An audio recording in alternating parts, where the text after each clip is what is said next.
Selamat datang di channel YouTube Fernando De Caprio, channel yang membahas politik dan hukum, channel tempat berkumpulnya orang-orang pintar. Kata orang bijak, orang pintar ketemu dengan orang pintar. Orang pintar tidak akan ketemu dengan orang bebal. Pada hari ini saya kedatangan bro saya, seorang advokat handal ya. Saya berteman beliau sudah cukup lama di salah satu forum, namanya Forum Advokat Pembela Pancasila. Beliau adalah dosen di Fakultas Hukum Universitas Trisakti. Inilah dia bro saya, Albert Aris SHMA. Selamat datang bro. Makasih Bang Fernando.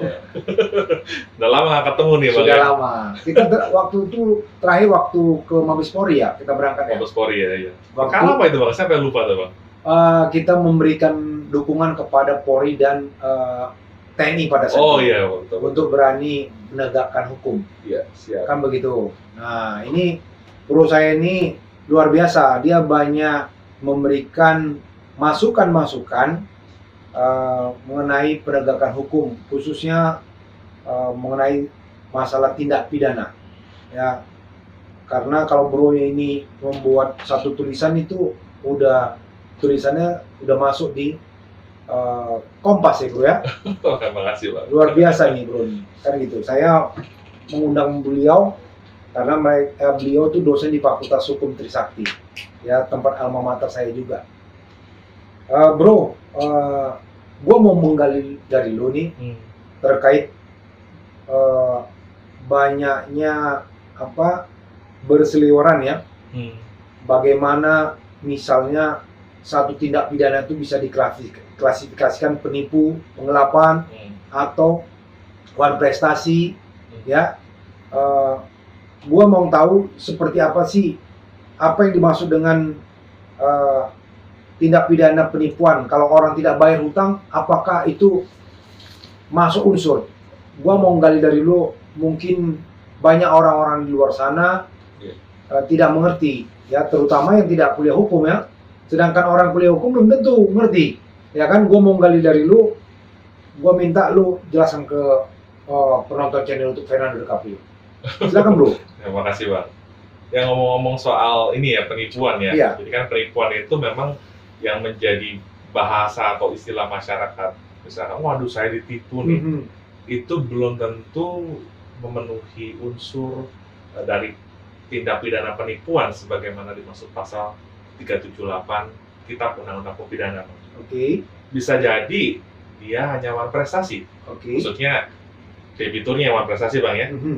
Nah, ketika ada suatu perikatan atau perjanjian hutang piutang, lalu hutang piutang tersebut tidak dibayar atau macet istilahnya Bang pembayarannya, maka kadang-kadang masyarakat nih langsung bilang nih, wah saya ditipu nih sama dia nih, gitu kan. Nah, padahal belum tentu Bang, karena karakteristik atau kualifikasi dari penipuan menurut hukum pidana, yaitu pasal 378 KUHP, dan wan prestasi menurut hukum perdata, itu berbeda satu sama lain Bang. Gitu. Kurang lebih seperti itu Bang pengantarnya Bang. Nah, kan gini, makanya kan orang di luar sana kan kalau namanya mengasih uang atau ya apalah ya, biasa itu misalnya gue minjam sama lu bro kan, bro Aris gue minjam dong, kan begitu. Tiba-tiba lu nggak ngasih bayar, udah kita perjanjikan. Misalnya kita perjanjikan bahwasanya lu harus membayar gua bunganya misalnya 1 bulan 3%, kan begitu bro. Nah, di bulan pertama mungkin lu bayar gua, ya kan. Nah, di bulan kedua, bulan ketiga itu lu udah nggak bayar lagi. Macet emang. Macet. Macet ya. Nah, di mana unsurnya? Apakah itu sudah masuk unsur nipu atau tadi itu wan prestasi? Iya Bang. Jadi kalau kita lihat Bang, yang tadi Bang Fernando tanyakan itu, berarti kan ada perjanjian Bang. Iya. Nah, kita tahu syarat perjanjian ya Bang ya. Jadi ada 4 syarat perjanjian menurut pasal 1320 KUH Perdata. Yang pertama ada kesepakatan, yang kedua kecakapan para pihak untuk bertindak hukum, yang ketiga suatu hal tertentu, yang keempat itu suatu hal saya halal. Artinya kalau misalkan contoh si A dan si B membuat suatu perjanjian hutang piutang di bawah tangan istilahnya Bang, di perjanjian nggak di depan notaris lah istilahnya gitu Bang. Terus secara hukum mengikat Bang. Sah itu Bang ya? Ya, menjadi undang-undang bagi para pihak yang membuatnya. Nah, manakala salah satu pihak itu cedera janji atau ikat janji, tidak membayarlah sesuai dengan kesepakatan tadi, sesuai dengan bunga yang ditentukan dalam perjanjian tersebut, maka itulah dikatakan malversasi Bang. Belum tentu penipuan Bang. Belum tentu penipuan Bang. Nah, tapi tadi Bang mengenai bunga 3% sebulan, sudah menjadi jurisprudensi bahwa kalau seandainya si kreditor merasa dirugikan karena tidak dibayarnya hutang tersebut Bang, menurut perjanjian, maka biasanya bunga menurut undang-undang itu adalah 6% per tahun Bang. Jadi kalau misalkan sampai dibawa ke pengadilan, maka biasanya batas maksimal bunga yang bisa dikabulkan dari adanya uang proses tersebut adalah 6%. Nah, ini pertanyaan yang sangat bagus nih, Bro. Tapi kan mereka membuat itu dengan ini ya, sukarela, tanpa ada paksaan, dan ini undang-undang bagi pihak yang membuat perjanjian tersebut. Itu gimana dong? Jadi kan tidak menyalahi dong kalau berdasarkan KUHP.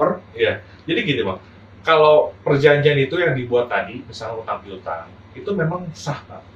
Tapi kan ada dalam perjanjian tersebut ada asas kepatutan. Ada asas istilahnya kewajaran Bang. Apakah wajar misalnya tadi Bang Fernando bilang bunganya 3% per bulan, berarti kalau dikali 12 48% per tahun. Itu besar sekali, bahkan bisa mencapai 50% dari jumlah pokoknya. Dan itu yang menurut hemat saya tidak memenuhi asas kewajaran. Makanya dari praktek putusan pengadilan yang ada tadi, itu biasanya ditetapkan bunganya adalah 6% per tahun maksimal Bang. Nah, tapi itu sorry nih Bro, itu banyak ini loh, BPR itu ternyata di atas 2% itu 1 tahun. Di atas itu gimana? Bang? Iya. Ya itu bisa saja Bang diperjanjikan selama memang yang debiturnya itu tidak mempermasalahkan, ya kadang-kadang itu berlaku prinsip kan, istilahnya ya udah tahu sama tahu, perjanjian dilaksanakan. Tetapi manakala terjadi prestasi Bang, dan perkara yang dibawa ke pengadilan, maka tadi saya bilang praktek dan jurisprudensi itu 6% Bang. Jadi ada intervensi dari pengadilan untuk menghadirkan rasa keadilan supaya bunga yang dikenakan kepada debitur ini tidak terlalu tinggi Bang, tidak terlalu memberatkan Bang. Itu prinsipnya. Nah tadi menarik tuh Bang kalau dikaitkan dengan kalau nggak bayar bisa dibilang menipu nggak? Nah ini satu Bro. Kan dalam kitab undang-undang hukum pidana itu ketika unsur penipuan itu kan mens rea-nya sudah ada sejak awal kan untuk dia menipu. Nah, tadi ini saya menarik banget nih. Ketika tadi dia bulan pertama dia bayar, bulan kedua, bulan ketiga dia nggak bayar, padahal sebenarnya sejak awal dia sudah niatkan itu, udah rencanakan. Itu gimana dong itu? Ya, jadi gini Bang, yang membedakan antara prestasi dalam ranah perdata dan penipuan itu adalah tadi yang Abang bilang mens rea atau niat jahat atau guilty mind ya Bang. Nah, guilty mind dalam penipuan atau tindak pidana penipuan tersebut Bang, dalam pasal 378 itu dirumuskan oleh pembentuk undang-undang dalam bentuk misalnya rangkaian kebohongan Bang. Jadi nggak bisa satu bohong doang Bang, mesti rangkaian kebohongan yang memang ditujukan supaya orang ini bersedia memberikan sejumlah pinjaman Bang. Harus dengan tipu muslihat, iming-iming, ya kan tadi kan, misalkan contoh kadang-kadang bukan dari krediturnya, justru malah dari debiturnya Bang yang bilang gini, boleh nggak bro pinjemin saya 10 miliar, nanti bunganya saya bisa kasih you 30% misalnya per tahun gitu kan, sesuatu yang lebih besar dari bunga deposito Bang, dan akhirnya kreditur ini teriming-iming Bang untuk memberikan pinjaman tersebut, dan kadang-kadang dalam praktek sebagai praktisi Bang, saya menemukan gini Bang, ternyata return atau apa yang dikembalikan oleh si sang debitur ini Bang merupakan buntut dari atau ekor dari pokok yang sudah dipilah-pilah sama si debitur ini Bang. Jadi misalkan dipinjam 10 miliar misalnya Bang ya, terus setiap bulan dikembalikan 300 juta Bang, ya kan? Ternyata itu sebenarnya bisa jadi Bang, itu hanya ekor dari pokok utang yang dikasihkan seolah-olah membuat si kreditor ini ingin top up terus Pak, ingin minjemin lebih dan lebih lagi Pak. Padahal gimana nih? Gua nih tertarik banget nih. Iya, padahal yang dikembalikan itu sebenarnya adalah uangnya si uangnya kreditor sendiri gitu. Makanya tadi kan yang membedakan antara uang prestasi dan penipuan itu, mens rea-nya itu ternyata diwujudkan dalam bentuk misalkan rangkaian kebohongan, tipu muslihat, menggunakan nama palsu, nama palsu, iming-iming yang wah gitu yang nggak wajar. Nah itu patut diduga sebagai tindak pidana penipuan. Nah, jadi gini bro, gua mau ngapakan tentang mens rea tuh kan, mau gali lagi nih bro, karena ini kan mens rea ini agak apa ya, gray area.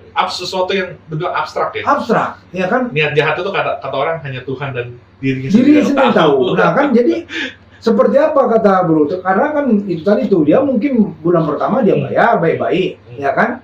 Bahwasanya dia bilang ini saya mau minjam ini karena ada usaha saya segala macam. Ada proyek misalnya. Ada proyek. Proyek ini banyak nih, prospek banget. Betul nah, kan gitu. Nah memang proyek itu ada. Tapi mungkin gini, dia kepada salah satu krediturnya yang ini dia bayar bagus, yang ini enggak. Nah kan mens rea-nya tuh orang melihat ini, loh ini buktinya dia bayar kok sini. Ini enggak. Nah, di mana itu mens rea itu bisa kita buktikan bahwasanya dia ada niat jahat? Iya. Jadi gini Bang, kalau menurut saya Bang, kalau sesuatu perikatan itu memang lahir dari etikat baik Bang, bisa jadi debitur itu entah tidak bisa bayar atau nggak mau bayar Bang. Iya. Saya gitu kan ya. Nah nggak bisa bayar dan nggak mau bayar ini lagi-lagi belum tentu termasuk dalam atau dapat dikualifikasi sebagai penipuan Bang Fernando. Nah, kembali tadi ke penipuan yang Bang Fernando tanyakan tadi soal mens rea adalah memang kalau dari awal Pak, maksud si pelaku ini Pak, membuat utang tadi atau menciptakan suatu pinjaman tadi adalah memang dari awal itu memang dia sudah membuat rangkaian kebohongan Pak. Proyeknya ternyata fiktif. Kebanyakan Bang sekarang mungkin Bang Fernando pernah dengar juga katanya investasi alat kesehatan kan lagi pandemi deh Bang ya. Iya betul. Ini ada proyek ini nih ngakunya kerjasama dengan Kementerian Kesehatan misalnya. Ngakunya padahal belum nggak ada ketika dicek proyeknya. Itu bisa dilaporkan dengan penipuan. Nah ini pertanyaan nih. Apa yang harus dilakukan seorang kreditur kalau misalnya debiturnya wan prestasi? Nah, jadi karena di luar sana gini bro, orang berpikir ya kalau misalnya seseorang tadi itu yang kita masih quote and quote ya, apakah dia nipu atau wan prestasi? Tapi orang awam di luar sana bahkan mungkin seorang pengacara dia akan cepat-cepat mengatakan ini penipuan dan upaya hukum yang dilakukannya adalah lapor polisi. Itu gimana tuh? Iya Bang, kadang-kadang gini Bang, ini adalah realita dan fenomena yang kita temukan ya. Jadi kadang-kadang kalau ada orang yang nggak bayar utang, masyarakat itu cenderung Bang berpikirnya pragmatis Bang, langsung aja lapor polisi. Nah padahal kalau kita lihat kan Bang, ini kan definisi dari wan prestasi itu kan pertama tidak melakukan apa yang disanggupi dilakukan. Kedua, melaksanakan apa yang dijanjikan, tapi tidak sebagaimana dijanjikan. Ketiga, melakukan apa yang dijanjikan, tapi terlambat. Misalkan bayar utang tapi terlambat. Tapi serta-merta itu bisa dibilang penipuan. Yang terakhir, melakukan sesuatu yang menurut perjanjian tidak boleh dilakukannya. Nah, 4 karakteristik wan prestasi ini, Pak. Sekali lagi saya perlu tekankan dalam podcast ini, nggak bisa dikualifikasi sebagai penipuan, Pak. Kalau tadi tidak ada rangkaian kebohongan, tipu muslihat, menggunakan martabat palsu, nama palsu, iming-iming dan sebagainya supaya orang buat piutang. Nah tadi kalau misalkan ada indikasi seperti itu Bang, maka disinilah peran lawyer Bang, peran advokat yang cerdas untuk memetakan sebenarnya ini wan prestasi atau penipuan sih, harus menggugat ke pengadilan atau melaporkan ke polisi sih. Nah seperti itu Bang. Nah inilah kan bro selaku pengajar dan advokat kan banyak itu advokat dia mau ini singkat, tidak memerlukan biaya besar karena iya kan, karena yang ada di benak seorang advokat itu melakukan upaya hukum gugatan perdata itu panjang dan tidak ada kepastian, proses lama, ya kan? Kan begitu. Nanti kalau menang, abis itu kita harus misalnya melakukan eksekusi, biaya lagi, kan gitu. Menunggunya cukup lama, bertahun-tahun.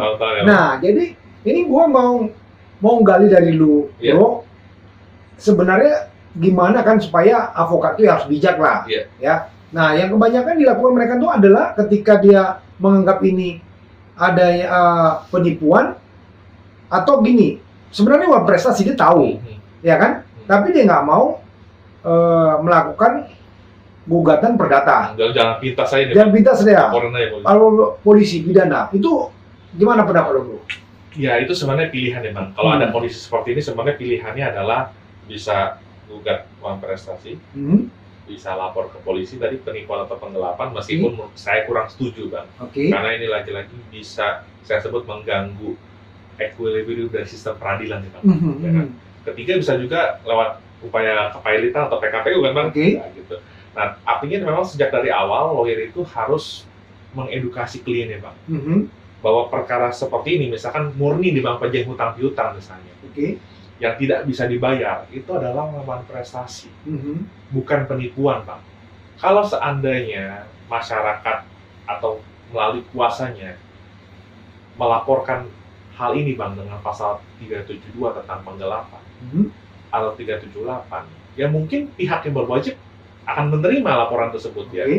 Masalah nanti penyelidikan atau penyidikan dihentikan itu urusan lain mungkin. Tetapi apa yang dilakukan ini karena pasal 372 dan 378 ini meskipun ancamannya di bawah 5 tahun bisa ditahan, Bang. Itu penahanan ini seringkali menjadi momok yang menakutkan buat si debitur, Bang. Jadi ya udahlah daripada ditangkap atau ditahan gitu ya. Ya udah gue bayar dengan segala cara istilah gitu. Nah, tapi saya perlu sampaikan cara seperti ini bisa mengganggu equilibrium dari sistem peradilan kita. Kalau memang ranahnya perdata, kita harus menempuh upaya hukum perdata. Itulah makanya memang ya saya berpesan kepada masyarakat, khususnya para kreditur, kita perlu menjadi kreditur yang bijak, Pak. Artinya ketika kita memberikan sejumlah pinjaman kepada orang, itu harus ada jaminan. Nah, ini lagi menarik. Gimana tuh? Kalau apa tuh? Kalau perjanjian itu harus ada jaminan lalu. Tiba-tiba ada begini juga, bro. Ini gue gali dari lu, bro ya. Ternyata ini krediturnya pintar. Pintarnya dia bikin langsung perjanjian jual beli. Nah, itu gimana tuh? Apa sah itu dalam hukum tuh? Iya. Misal gini bang, ada hutang ya bang ya.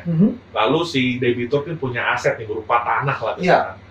Tiba-tiba si kreditur meminta si debitur ini untuk melakukan suatu perbuatan jual beli bang. Misalkan mendatangani AJB di hadapan notaris PPAT.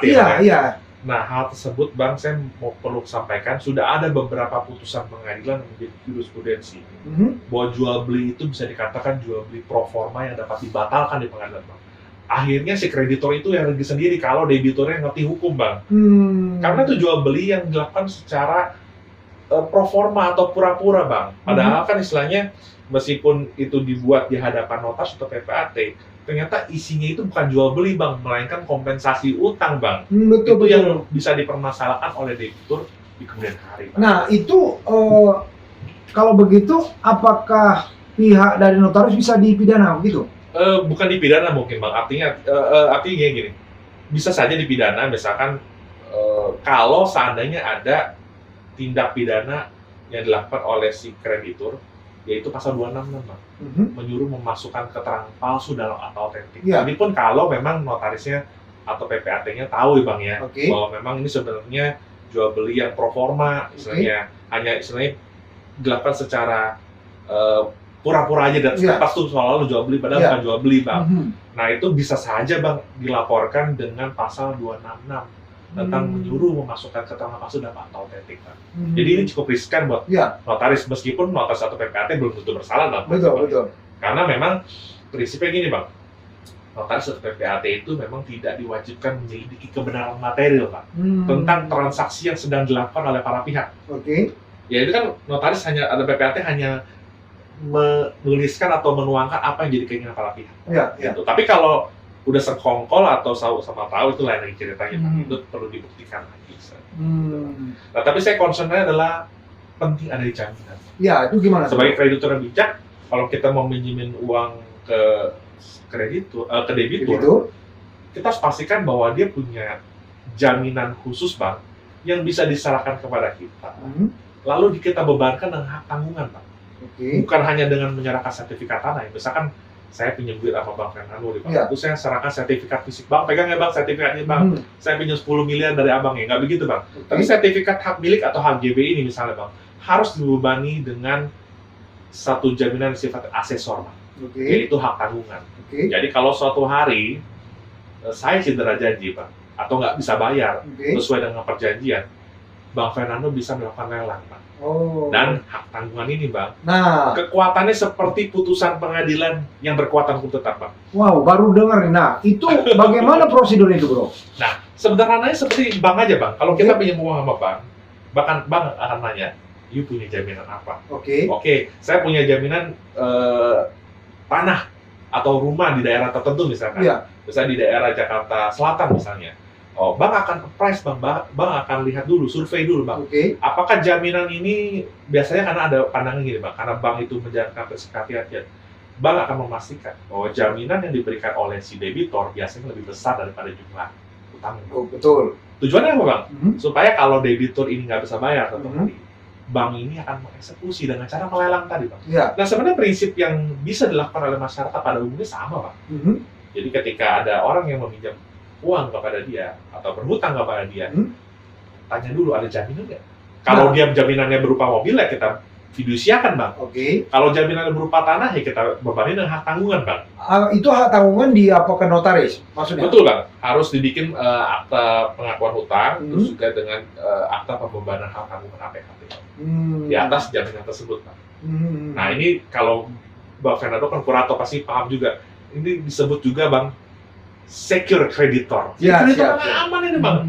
Mau ada kepailitan, mau ada apapun juga, kalau kita pegang hak tanggungan kita sebut aman, secure creditor Bang. Jadi memang kredit itu juga harus bijak, bukan karena sembarang percaya dan sebagainya. Memang kadang-kadang masyarakat kita dengan budaya ketimurannya jadi agak segan ya Bang, agak enakan ya. Udahlah, karena teman kita kenal kita pinjemin 10 miliar, padahal kan risiko sekali itu Bang. Betul. Kurang lebih gitu Bang. Ini luar biasa. Nah, lalu Bro, ini apa yang paling sering kan gue mau ngapa juga masukan supaya yang nonton channel kita nih, saya sudah lihat Bro, karena kita punya alat, bahkan yang nonton kita ini sampai di Amerika. Wah luar biasa. Vietnam, sama di Belanda. Kita kan punya alat, kita bisa trace ya Bang. Trace itu di mana saja. Siapa aja yang ngeklik ya Bang, siapa aja yang subscribe dan sebagainya. Betul, kita punya alat kan. Nah jadi maksudnya gini, selain itu kan kita, penonton channel YouTube kita ini pihak kepolisian juga ini menonton. Buktinya kemarin waktu Bang Robintan Sulaiman sebagai narasumber, banyak pihak kepolisian join dan bertanya langsung kepada Bang. Live itu Bang ya? Live. Wah luar biasa. Nah, lebih interaktif tuh Bang, lebih hidup ya Bang? Betul. Nah, maksud saya gini, mungkin Bro bisa ini Bro, sedikit yang memberi gambaran kepada teman-teman kepolisian supaya ya tidak gampang juga tadi itu antara wan prestasi dan penipuan itu, bagaimana supaya mereka bisa benar dengan jeli Bang. Jadi disinilah memang masyarakat berharap Bang, bahwa penyidik Polri itu khususnya Bang, yang menjalankan fungsi penyidikan dan juga memiliki kewenangan upaya paksa berupa penangkapan dan penahanan. Ketika menghadapi perkara-perkara semacam ini Bang, memang perlu ada profesionalisme Bang. Artinya profesionalisme itu bisa melihat perkara ini secara jernih, tidak istilahnya terbawa dengan satu pemikiran salah satu pihak aja Bang. Tapi harus melihat apakah betul ini konteksnya benar-benar perdata. Karena kalau benar-benar perdata, tidak ada rangkaian kebohongan, tidak ada tipu muslihat, tidak ada ini yang berlebihan tadi Bang, maka perbuatan perdata dan laporan tersebut Bang, kalaupun naik ke penyidikan Bang, penyidikannya harus dihentikan dengan hukum Bang. Karena merupakan perbuatan perdata. Kenapa? Karena kalau perkara ini seandainya Bang sampai naik ke pengadilan Bang, maka biasanya Bang hakim juga akan memutus lepas Bang, onslaught van alle rechtvervolging bahasa Belandanya Bang. Jadi kalaupun perbuatannya dianggap memenuhi unsur, tapi ternyata perbuatannya bukan merupakan perbuatan pidana. Mereka perbuatan perdata, sehingga perkara ujung-ujungnya akan lepas, Bang. Dan ini kan akhirnya kalau lepas nanti si kreditor kecewa ya, Bang. Orang yang lepas, utangnya juga belum tentu dibayar. Padahal masih ada upaya harus yang dilakukan secara hukum untuk melakukan sita jaminan atau sita eksekusi terhadap aset dari si debitur tersebut. Gitu. Jadi memang masyarakat berharap penyidik Polri bisa profesional, Bang. Tapi perlu kita akui, Bang, dalam praktek itu nggak semudah itu, Bang.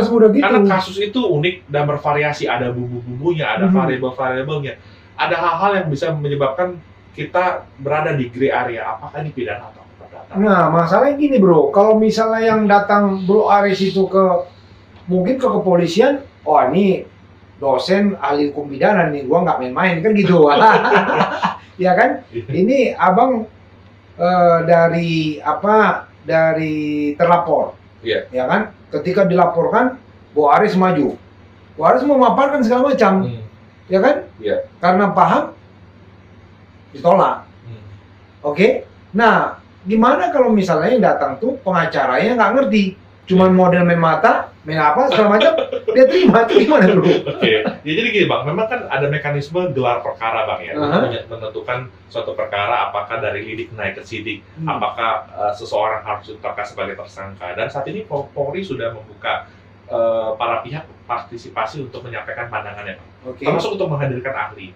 Nah, saya siang hari ini, Bang, saya mau menyampaikan ternyata ada satu ketentuan yang bisa menjadi pegangan buat debitor, Bang. Tentunya debitor yang beretikat baik ya, Bang. Yaitu di pasal 19 ayat 2 Undang-Undang Nomor 39 tahun 99 tentang hak asasi manusia, Bang. Bunyinya tegas sekali bilang gini, Bang. Tidak ada seorang pun atas putusan pengadilan boleh dipidana penjara atau kurungan berdasarkan atas alasan ketidakmampuan untuk memenuhi suatu kewajiban dalam perjanjian utang piutang, Bang.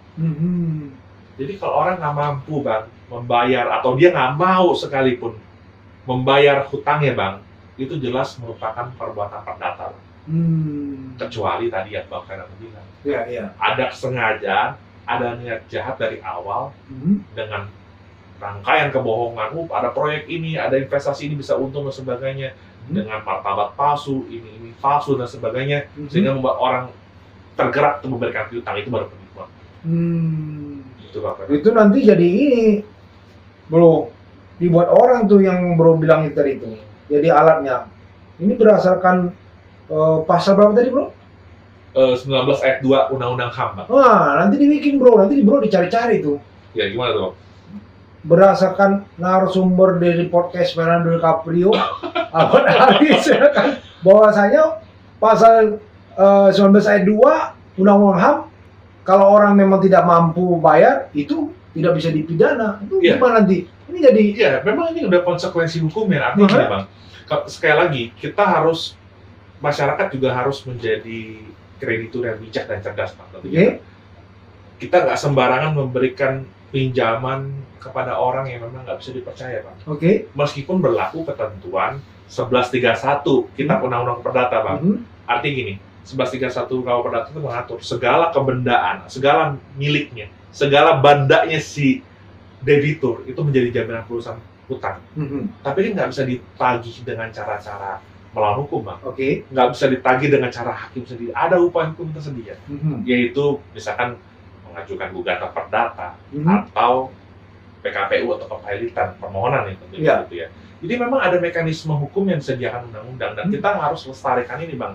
Supaya apa? Masyarakat percaya hukum, Bang. Masyarakat percaya pada pihak berwajib.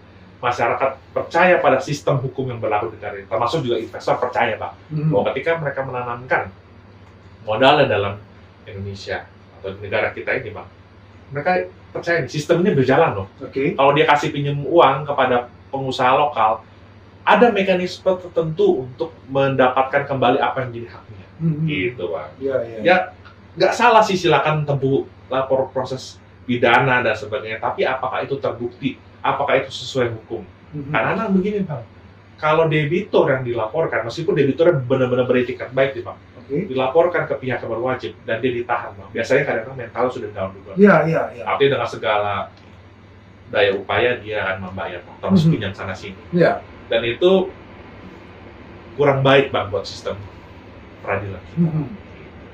Nah itu memang kan itu yang dilakukan orang untuk kepastian, dibilang biar jelas tuh, biar cepat kembali, aja kok. biar cepat.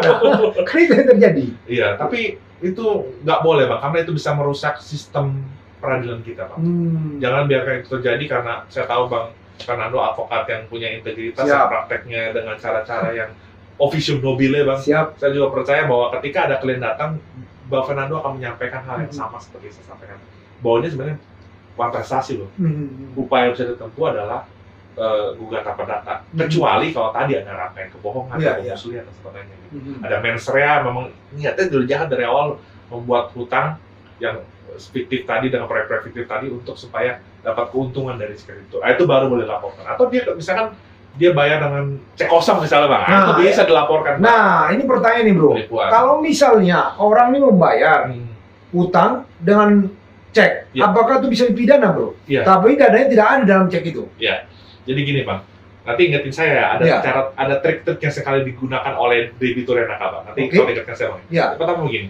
Jadi kalau membayar dengan cek itu Bang, cek itu adalah perintah bayar Bang, tanpa syarat Bang. Artinya dalam kurun waktu tertentu dananya itu udah harus ada Bang dalam perintah itu.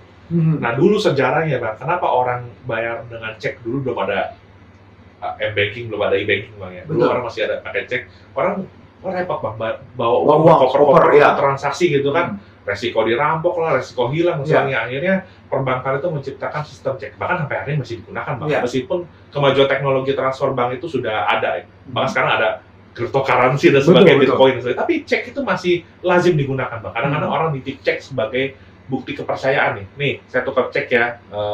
Saya jamin ini ada dananya gitu. Karena orang membuat yakin dengan cek itu Bang. Nah, cek tadi adalah perintah bayar tanpa syarat Bang. Agar orang yang menerima cek itu atau memberikan cek itu bisa mencairkannya Bang dalam waktu tertentu Bang. Nah, kalau produk perbankan ini Bang disalahgunakan sama debitur yang nakal Bang, orang jadi nggak percaya cek lagi Bang. Nah, makanya dulu ketentuan larangan penarikan cek kosong itu ancamannya berat sekali Bang. Sampai masyarakat takut keluarin cek Bang. Singkat cerita, pemerintah keluarin peraturan pemerintah pengganti Undang-Undang Nomor 1 Tahun 71 yang membatalkan tadi Undang-Undang larangan penarikan cek kosong Bang. Akibatnya apa? Setiap penarikan cek kosong itu tidak mengurangi penuntutan dengan ketentuan pasal 378 alias penipuan. Jadi kalau ada orang yang mau membayar dengan cek yang tidak ada dananya atau kosong, itu bisa kita laporkan ke pihak yang berwajib dengan pasal 378. Sudah banyak jurisprudensi yang mengatur itu. Nah, tadi saya mau sampaikan gimana nih kalau ada debitur yang nakal. Trik-triknya itu. Triknya itu kadang-kadang yang saya temukan dalam praktek Bang. Terus saya temukan sendiri dalam praktek saya sebagai advokat ya, waktu klien saya datang ke saya untuk konsultasi. Itu kadang-kadang debitur yang nakal ini Bang, dia sengaja tidak menyebutkan nama-nama atau tempat tanggal penarikan dengan benar Bang. Sehingga syarat formilnya nggak terpenuhi dari cek tersebut. Sebentar Lurah, ini benar. Kan dalam di cek itu kan ada kapan dicairkan, tanggal berapa di Jakarta misalnya, kan begitu berapa dananya. Kalau sudah tercatat di situ namanya, ya Bro, nama yang akan nilainya nominalnya, lalu tanggalnya bertanggal berapa, di mana itu kan cek itu sudah merupakan alat pembayaran. Betul sekali. Dan itu harus dipercaya kan Bang, karena produk perbankan Bang ya. Nah tapi itu tadi trik dari debitur nakal, dia sengaja buat dengan salah Bang. Jadi ketika dicairkan Bang cek itu, bank tidak akan memberikan keterangan bahwa tidak ada dananya Bang. Tapi bank memberikan keterangan bahwa cek ini tidak memenuhi syarat formil Bang. Nah itu seringkali ketika dilaporkan ke pihak berwajib menjadi debatable Bang. Apakah ini cek kosong atau cek yang tidak memenuhi syarat formil Bang? Itu seperti apa itu yang biasa itu Bro? Ya misalkan menyebut tempat tanggal penarikan secara salah dan sebagainya, dibuat salah aja sama dia Bang. Kadang-kadang ketika kita sudah terima cek itu sebagai tanda kutip jaminan quote-unquote ya Bang. Itu kita merasa teryakinkan nih, tanggal sekian nih kita udah bisa cairin nih. Kalau dia nggak ini, makanya ada kadang-kadang suka bilang nih, Bro jangan cairin dulu ceknya Bro, tunggu saya Bro, bentar saya gitu. Karena orang pegang cek itu jadi seolah-olah ada jaminan kepastian. Nah ini kepastian ini nggak boleh dinodai dengan fraud yang dilakukan oleh debitur itu dengan segala triknya tadi bang, sengaja dibuat salah. Jadi ketika dicairkan nama kreditur, ternyata bukan tidak ada dananya, tetapi dibilang nggak memenuhi syarat formil. Nah, ketika dilaporkan ini jadi masalah bang. Artinya penting makanya ketika kita menerima cek sebagai alat pembayaran tanpa syarat tadi, kreditur perlu ngecek juga bang segala formalitas, segala macamnya, apa kevalitannya dan harus dicek bang, supaya ketika debitur ini nakal atau uang prestasi istilahnya, ingkar janji, kita cairkan dan bunyi keterangan dan tidak dananya bang, itu untuk dilaporkan sangat kuat sekali bang. Itu sudah fix memenuhi rumusan pasal 378 tentang penipuan tadi. Sudah fix itu, karena sudah banyak jurisprudensi yang menyebutkan hal itu. Permasalahan terjadi ketika BG bang. Ya, nah ini baru saya. Nah, BG ini gimana nih? BG ini apakah pertanyaan saya bro? BG ini apakah merupakan alat pembayaran juga seperti cek? Jadi bedanya cek dengan BG itu, kalau cek itu perintah pembayaran tanpa syarat. Kalau BG itu pembina bukuan antara rekening bang. Nah, ada beberapa jurisprudensi yang saling bertentangan atau berbeda pandangan yang mengatakan satu bahwa BG itu kalau istilahnya nggak bisa dicairkan atau apa itu menjadi uang prestasi bang. Ada putusan mengatakan seperti itu. Tapi ada juga mengatakan bahwa ya kalau BG nggak ini juga termasuk dalam penipuan bang. Itu sebenarnya jadi debatable di praktek dan diperlukan keterangan ahli bang. Ahli perbankan yang lebih cek, ahli pidana juga perlu lihat kira-kira ada mensrea nggak sih untuk sengaja memberikan BG yang memang nggak bisa didahulukan bang. Nah itu dia kan, kalau dia mensreanya memang sudah jelek, dia kasih BG. Iya, seringkali di bisnis-bisnis tuh bang. Bukan dikasih cek. Jual toko-toko itu, karena kita pikir ya, toko-toko material itu ya, kita pikir hanya jual pasir doang. Ternyata omsetnya itu kan bisa ratusan juta. Betul. Ya. Dan itu jaminannya BG doang bang, kepada yang ngambil barang bang, misalnya proyek gitu ya. Betul. BG doang jaminannya. Itu seringkali ya tuker BG doang saya. Orang percaya bang. Nah, hal-hal kepercayaan ini bang, sistem ini nggak boleh disalahgunakan bang. Artinya memang penting untuk menjaga itu. Dan lagi-lagi sebagai kreditur kita harus cerdas bang, masyarakat harus cerdas. Bahkan bang sekarang bang, pinter-pinternya debitur nakal itu bang, bukti transfer aja bang, itu bisa diedit sekarang bang. Gimana tuh? Jadi bukti transfer misalkan salah satu transfer bank bang, yang masih dalam bentuk kertas ya, atau apalagi yang screenshot, dengan kecanggihan teknologi sekarang bang, sangat mungkin diubah. Jadi ketika kita terima pembayaran, pastikan di mutasi rekening Anda itu sudah masuk dananya dan tidak diblok juga dan sebagainya dengan segala cara teknik debitur yang nakal tadi. Iya. Karena di foto ada tuh kenalan saya diberikan bukti transfer nilainya cukup besar, dia kaget, dia udah seneng ya udah transfer baik, tapi dia lupa lagi cek mutasi rekeningnya. Harus dipastikan lagi bang itu bang. Siap. Bro, gua mau ngapa lu kasus apa yang lu pernah tangani terkait dengan penipuan penggelapan itu? Ya, jadi kasus yang pernah saya tangani adalah berkaitan dengan ini bang, cek atau BG yang tidak bisa dicairkan bang. Nah pada waktu itu pilihannya adalah, ini beberapa kasus ya, bukan yang satu kasus karena memang jika ada rahasia klien yang nggak bisa saya ungkap di sini bang. Tapi secara umum gini bang, ada memang pilihan antara menggugat uang prestasi atau melaporkan ini ke polisi bang. Jadi pilihan ini memang tergantung advokat, kejelian advokat ini memandang penyelesaian perkara seperti apa. Karena ketika kita laporkan ke polisi juga kita nggak kehilangan hak untuk menggugat secara perdata bang. Tapi prosesnya itu sebaiknya harus ditimbang-timbang bang. Nah tadi kalau cek, lagi-lagi tadi, kalau gugat jangan pakai gugat perbuatan melawan hukum ya bang. Tapi prestasi bang. BG juga sama, uang prestasi juga. Nah konteksnya manakala kapan kita harus melakukan laporan polisi atau kapan kita mengajukan gugatan perdata, dipastikan dulu sebisa mungkin sudah ada somasi bang. Jadi somasi ini kenapa kaitannya? Karena unsur dari pasal 378 itu salah satunya adalah membuat hutang bang. Dan hutang itu bisa dinyatakan jatuh tempo, baik karena apa yang diatur dalam perjanjian tersebut, misalkan ditentukan tanggalnya, atau dengan somasi bang. Kadang-kadang polisi sudah nanya apakah sudah ada somasi. Nah, apakah kalau nggak disomasi itu jadi nggak memenuhi unsur gitu? Bukan demikian bang, tapi ini menunjukkan bahwa kreditur beritikat baik. Tetapi bang, dalam konteks perdata, kalau menggugat lawan prestasi tanpa somasi, Bang, itu nanti gugatannya dikatakan prematur. Oh. Sudah ada beberapa jurisprudensi yang mengatakan seperti itu. Jadi pastikan bukti advokat bekerja dengan hati-hati adalah mengirimkan surat peringatan dulu, Pak. Oke. Bahwa ini sudah ada cara yang ditempuh di luar sistem peradilan atau di luar hukum untuk memastikan si debitur ini beretikat baik, Pak. Iya. Jadi tegur dulu, Pak. Gitu. Caranya seperti itu, Pak. Nah, bro, itu lu tadi belum menjelaskan apa? Itu kasusnya kemarin tipu gelap, akhirnya gimana? Yang menangani case itu? Kita pilihannya waktu itu menggugat, Bang. Mau gugat jadi ya? Enggak apa? Karena lu seorang lawyer yang wise ya? Enggak gitu coba, tapi kita terima. Kita menggugat, tapi perhatikan juga ada batas daluarsa dalam pasal 76 atau 78 KUHP itu.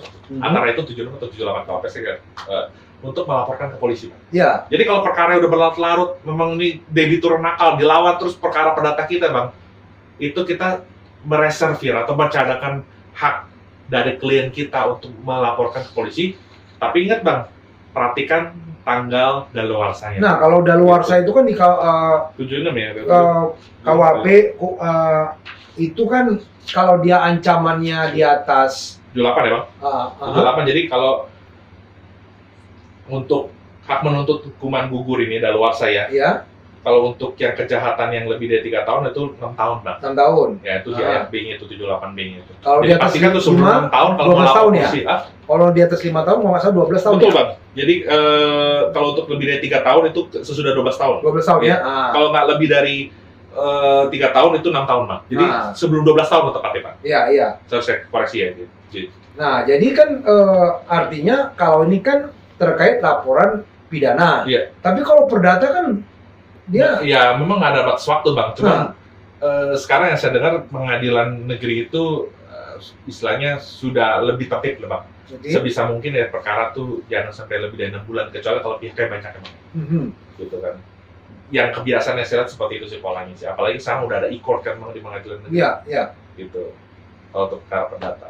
Jadi seperti itu, Bang. Tapi kan kalau misalnya kita kata baru tadi 6 bulan itu kan orang kan mempersiapkan sesuatunya tidak cepat juga, Bro. Iya, harus riset dulu kan. Iya, investigasi dulu, buktinya apa, termasuk itu kan memerlukan biaya. Nah, kalau misalnya hanya dibatasi 6 bulan, sementara dia juga belum mencukupi biaya itu, gimana dong? Ya lagi-lagi ini kejelian advokat ya, Bang, karena memang advokat itu ketika klien datang untuk berkonsultasi, kita wajib mengedukasi.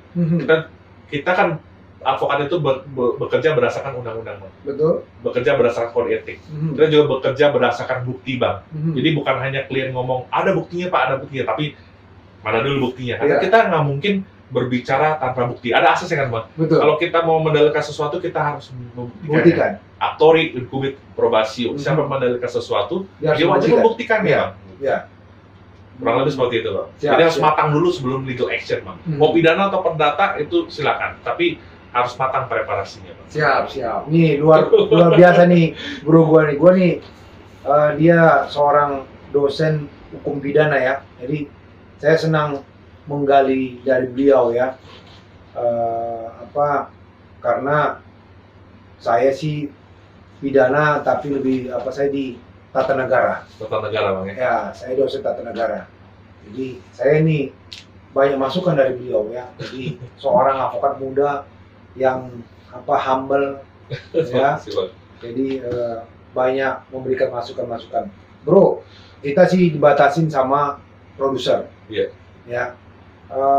Apa yang Bro bisa sampaikan kepada para penonton di luar sana khususnya Bro ya, bukan channel nanti yang selanjutnya lu kasih masukan buat channel nih. Yang pertama buat masyarakat di luar sana terkait dengan penegakan hukum di Indonesia ya, terutama sekarang ini kan banyaknya penegak hukum oknum ya, yang menyalahgunakan kewenangan. Gimana, Bro? Nah, sebelum masuk ke pertanyaan Abang tadi, Bang, saya perlu menyampaikan ada ketentuan pasal 379A KUHP tentang penipuan sebagai mata pencarian. Nah, pasal ini ngatur tentang ini, Bang, orang yang sukanya hobinya mengutang. Tadi kan saya sampaikan bahwa hutang itu nggak bisa dipidana, Bang. Iya. Tapi kalau dia hobinya ngutang di mana-mana dan maksud nggak mau bayar, Bang, itu ada deliknya, Bang. Ancamannya juga lumayan, kalau nggak salah 5 tahun, pasal 379. Itu sebagai pekerjaan dia ya? Iya, kalau mata pencarian, Bang, dia memang dia sengaja buat utang di mana-mana, baik dengan menggunakan perusahaan atau menggunakan nama pribadi dia, tujuannya memang untuk nggak bayar. Nah, masyarakat tuh bisa menyatukan tanda kutip LP-nya lah, di LP satu orang ini bisa, Bang. Bisa laporin, karena memang ini kenapa harus itu korbannya berarti bukan satu ya? Iya. Banyak korban ya? Lebih dari satu, Bang.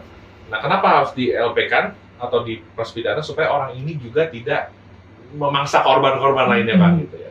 Sebenarnya banyak mau gue tanya tuh bro, kayak gitu. Ya, karena batasan waktu deh, Bang. Batasan waktu, benar serius. Nanti gue ngapa nih? Karena gimana pula unsurnya misalnya ketika dia banyak menipu orang, lalu dia yang satu aja melaporkan, ya kan yang lain belum melaporkan. Nah itu apakah nanti itu jadinya bis idem atau gimana? Nah, tapi untusannya nih bro, waktunya terbatas. Waktunya terbatas kan tuh. Gue soal banget benar. Ini masalah pidananya gue banyak harus gali dari lu kan gitu bro. Nah tadi terkait bagaimana penegakan hukum, apa masukan lu? Iya. Jadi penegakan hukum ini memang suatu PR, Bang, ya. Termasuk juga untuk pemerintah ya kan, bagaimana memprioritaskan hukum ini sebagai panglima. Ya. Jadi ini bicara tentang negara hukum, pasal 1 ayat 3 kita itu mengatakan Indonesia dan negara hukum. Itu baru amandemen keberapa tuh? Kedua atau keberapa saya lupa. Ini konteks Indonesia sebagai negara hukum itu harus dijaga bersama, Bang. Dan advokat itu punya peran yang luar biasa, Bang. Dari hulu ke hilir untuk memastikan penegakan hukum yang baik, Bang, yang berkeadilan, Bang. Nah, ini penting sekali memang ya, di tengah fenomena hukum yang terjadi ya, tagar-tagar yang bermunculan di media sosial. Peran advokat itu sangat penting, Bang. Dan kunci penegakan hukum ini adalah ada di advokat ya. Dan sebisa mungkin ada perhatian lebih, Bang, kepada advokat dan organisasi advokat untuk membenahi, Bang. Karena disinilah pencari keadilan juga bisa memastikan bahwa advokat yang membela dia ini benar-benar bisa menghadirkan keadilan bagi dia, bisa menghadirkan kepastian hukum yang berkeadilan, dan juga bisa istilahnya membela sesuai dengan undang-undang. Nggak boleh tuh advokat diganggu istilahnya atau dibatasi haknya dalam membela klien. Gitu, Pak. Ya kan banyak sekarang ini misalnya ketika dia nggak sok sama advokat, dia bilang, mana kartu advokat lu? Ya kan, bener nggak? Tapi kalau yang datang Bro Aris dia pakai apa ya, pakai jas apa kulit begini, nah gini. Tapi kalau ketika datang pengacaranya sepatunya miring, ditanya mana KTA-nya, iya kan? Iya. Itulah bro. Jadi ini masukan nih buat penegak hukum ya. Jadi apa yang kata Bro Aris itu karena dari catur wangsa ini cuman advokat yang nggak dibayar negara kan? Iya. Nah dia harus independen, menegakkan hukum karena dari catur wangsa 3 ini ya dipakai negara untuk menuntut orang-orang yang melawan pemerintah dalam artian melawan undang-undang kan begitu. Nah jadi ya masukan tadi dari Bro Aris ya kepada pemerintah ya diberikan perhatian khusus pada advokat lah, jangan pula advokat itu diintimidasi ya bro ya, supaya para pencari keadilan itu juga tahu bahwasanya memang advokat itu adalah penegak hukum. Nggak semua di luar sana tahu advokat itu penegak hukum.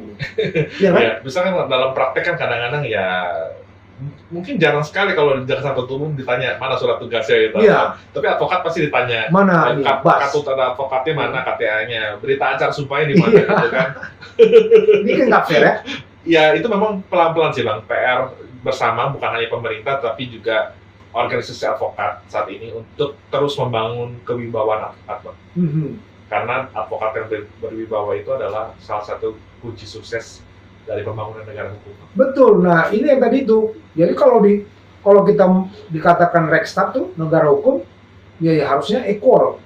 Tapi kalau seperti mana Basmu itu namanya Makstab. Kekuasaan. Ya kan karena dia dikasih apa dengan seragam dan lain sebagainya. Kasihan advokatnya. Gitu loh, Bro. Ya. Bro, terkait dengan channel itu Fernando Caprio ada masukan, Bro?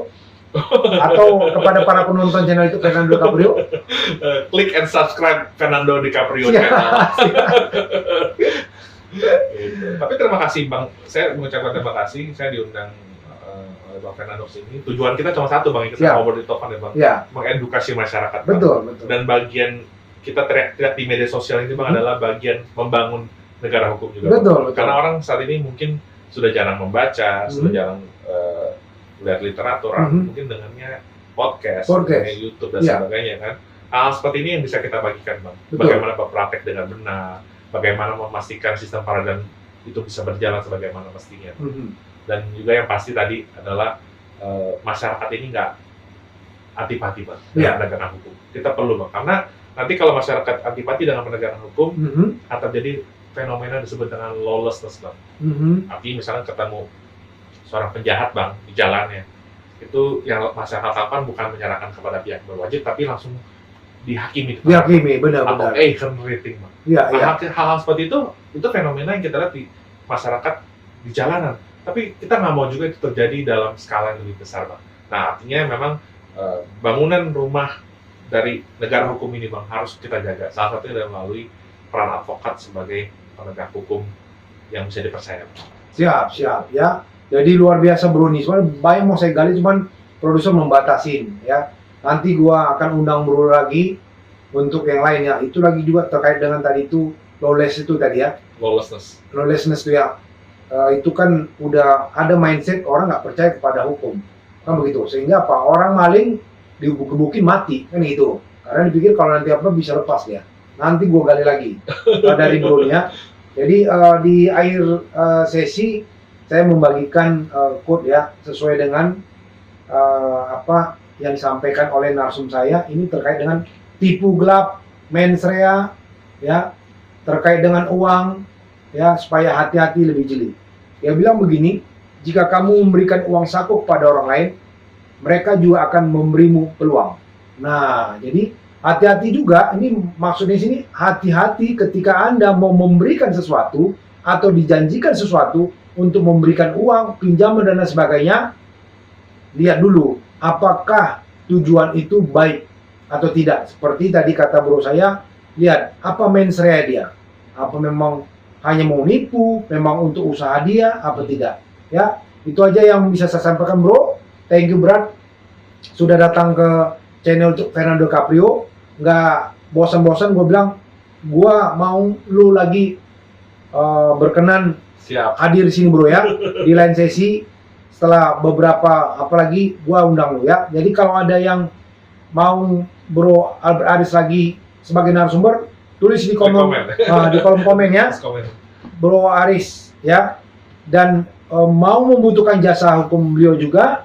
Beliau ini ahli hukum pidana, perdata dan lain-lainnya. Dia luar biasa banyak ya. Silakan. Nggak boleh mengiklankan diri kata Bang ya. Hanya memperkenalkan. Memperkenalkan kan begitu. Di channel itu Fernando Caprio semua channel apa saya, narsum saya perkenalkan. Mereka tuh hebat-hebat semua. Makasih. Karena semua narasumber sini orang berkompeten. Maju terus Bang ke channelnya Bang. Nah, thank you ya. Itu aja ya. Thank you bro sudah datang di channel Fernando Caprio. Selalu sehat bro ya. Thank you Bang. Thank you.